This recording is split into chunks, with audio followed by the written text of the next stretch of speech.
जवाब। रीता की शादी संयुक्त परिवार में हुई है। परिवार में सास ससुर के अलावा एक देवर नीरज भी है। नीरज रीता के पति रमन के साथ साथ ससुर का भी लाडला है और लाड भी इतना कि उसकी छोटी बड़ी कोई गलती परिवार में किसी को दिखाई नहीं देती। शादी के बाद ससुराल में 3 दिन ही बीते थे कि एक दिन नीरज रीता के पास आकर बोला, भाभी मेरे सिर पे तेल लगा दो। रीता को कुछ अजीब सा लगा।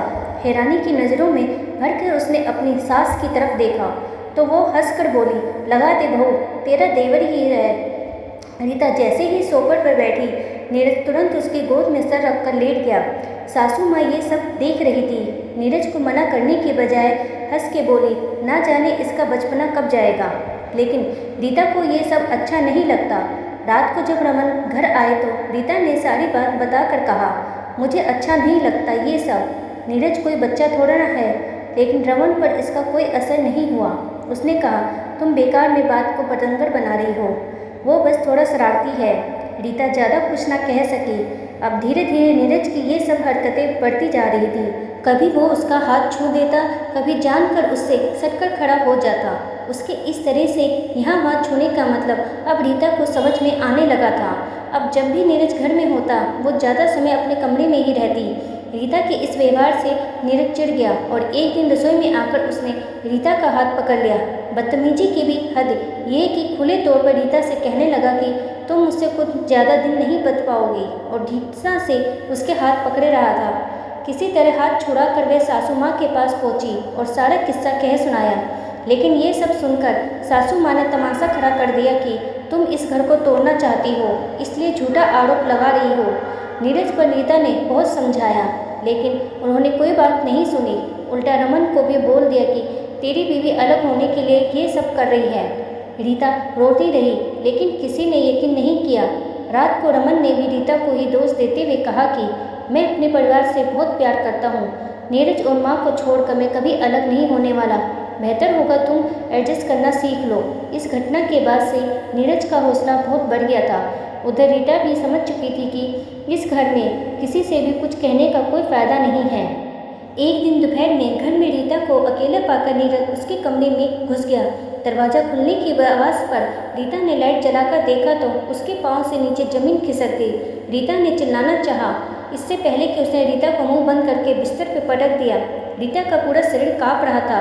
इससे पहले कि नीरज आगे बढ़ता, डोरबेल बजने की आवाज़ आई। शायद सासू माँ कीर्तन से लौट कर आई थी। बेल की आवाज़ सुनकर नीरज रीता के कमरे से भाग खड़ा हुआ, लेकिन इस हादसे से रीता पूरी तरह से हिल गई थी। पहले तो वे काफ़ी देर तक रोती रही, लेकिन फिर आंसू पोंछकर दृढ़ निश्चय के साथ उठी, अपना सामान पैक किया और बिना किसी को बताए ही घर से निकल गई।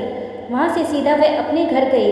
पिताजी को सारी बात बताने के बाद बोली, चलिए पापा, अब मुझे मुँह तो जवाब देने का वक्त आ गया है। रीता ने जाकर पुलिस कंप्लेंट करवाई और पापा से कहा, आपके दामाद का फ़ोन आए तो कह देना रीता अब चुप नहीं रहेगी। माँ और भाई से अलग रह सकते हो तो मुझे लेने आए, और हाँ, ये केस मैं किसी भी शर्त पर वापस नहीं लेने वाली। एक औरत की चुप्पी उसकी कमजोरी की निशानी नहीं होती। ये बात अब नीरज को समझ में आएगी। पुलिस ने भी तुरंत कार्रवाई करते हुए नीरज को अरेस्ट कर लिया। नीरज के हवालात पहुंचने के बाद ससुराल वालों को नीरज के भविष्य की चिंता होने लगी। सबने रीता पर शिकायत वापस लेने का दबाव बनाया, लेकिन उसने किसी की ना सुनी। रमन ने रीता को घर वापस बुलाने की भी बहुत कोशिश की, लेकिन रीता ने उस घर में जाने से भी साफ तौर पर इनकार कर दिया। जिस घर में सबके सामने उसकी आबरू से खिलवाड़ होता रहा, देखकर भी सबने अनदेखी की, वहाँ वे किसी भी हालत में वापस नहीं जाएगी। उसने निश्चय कर लिया, अपने लिए खुद ही खड़ा होना पड़ता है। यह बात रीता समझ चुकी थी। हमारे समाज में न जाने कितनी रीता रोज ऐसे नीरज की गंदी नज़रों का शिकार हो जाती है।